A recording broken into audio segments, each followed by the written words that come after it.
Eestis on ligi 400 000 inimest, kes tellivad vähemalt kord kuus midagi ja kelle e-ostud võiksid olla paremini kaitstud.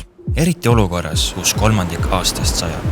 Kuigi Smartposti on ainus Baltikumi pakiautomaatide võrgustik, mis asub siseruumides, ei ole see tarnevaliku hetkel tarbija teadvuses.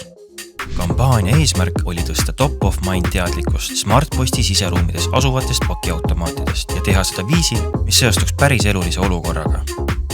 Inimesed mõistavad tarnevaliku olulisust alles siis, kui ilmast on saanud probleem. Pakiautomaadi valik tehakse e-poes ostu vormistades sekunditega ja enamasti hinna järgi. Smartposti ei saa olla alati soodsam valik, kuid saab meelde tuletada oma turueelist, et niiskuskartlikud tooted nagu kosmeetika, elektroonika ja ravimid tasub tellida siseruumidesse. Paigaldasime 3 kaubanduskeskuse juurde välistingimustes asuvate pakiautomaatide vahetusse lähedusse hüdrofoobse sõnumi.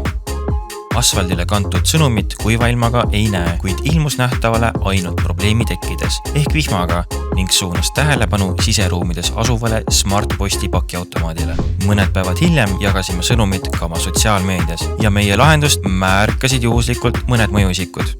Ja need automaadid, mis väljas olid. Üks märg, kuid meeldejääv sõnum ja tuhanded kuivad pakid.